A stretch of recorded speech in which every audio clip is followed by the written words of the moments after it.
صدح qodob mid yahay asaaska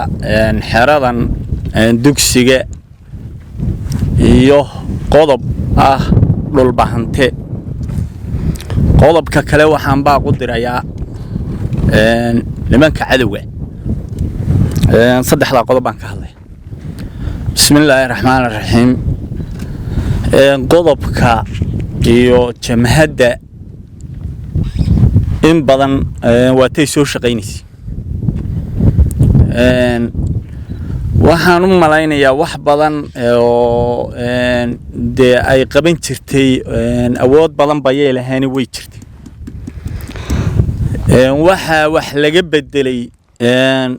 qorshihii iyo qaabkii aanu awal u shaqeyn jiray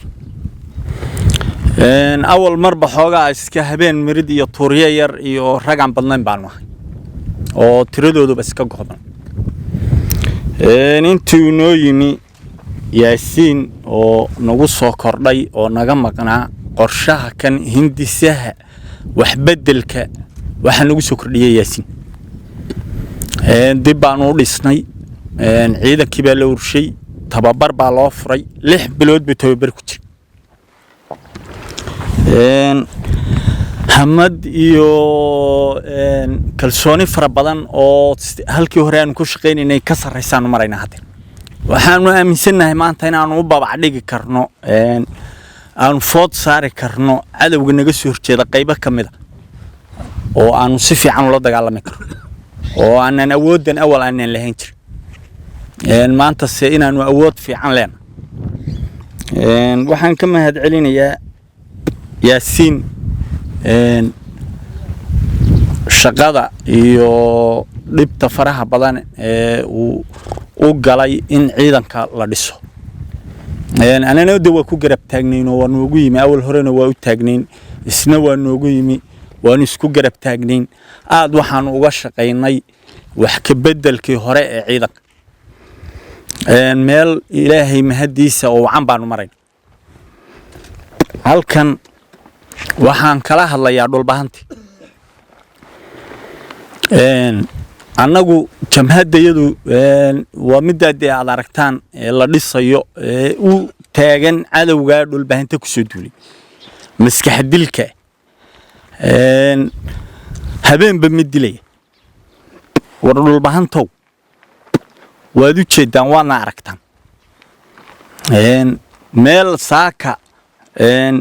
lagu sii digsado cadow ama aad sii joogtaan ama rajo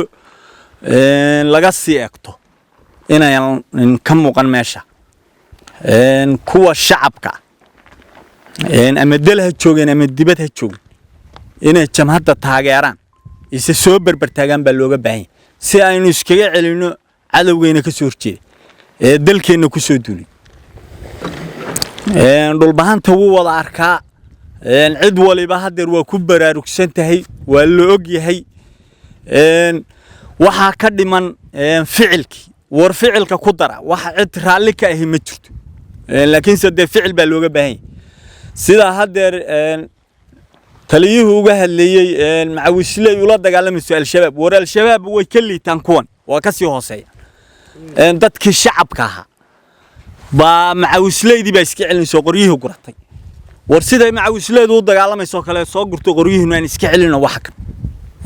waa dad idin la mid argagixisada way ka mid yihiin oo kuwa taakuleeyo oo dabada ka wada waa iyaga argagixisadaasi ka mid yihiin war waxaan aan iska celin oo shacabka dhul baahantow isha una ka eegina waanu ognahay inay cuqdadaysantihiin kuna qanacsanayn joogitaankooda inaad qoryaha soo gurataan inuu iska celina loo baahan yahay jamhadana aad ku soo biirtaan isna soo barbartaagtaan shacabka intaasan leeyahay nimanka cadawga maskax dilka waxaan u malaynayaa dhul bahante lama ay dagaalamin oo xabad kuma ay qabsan waxay ku qabsadeen waa maskax dil iyo laaluush dhul bahante maanta wuu toosay war waa arkaa waxa dadban habeen kasta argoosiga habeen walba aad dilaysaan meelay joogaan ba dhul bahanta maanta way arkeen waynu ogaadeen toosana وانا يدين جيدين هكو حساب تمنع إن ديبو صفر لدان دالك انت إذا نفتين كوي oo dad soo duulay baatiin oo dad islaam ku soo duulay shahiid baanu nahay way iska kiin celinin ehlul naar baatiin kiinaanu halka ku dil ehlul naar way warguryihiin aada real musabbix jannadin geyn may iyagana intaasaan baa qudre assalaamu alaykum wa rahmatullahi wa barakatuh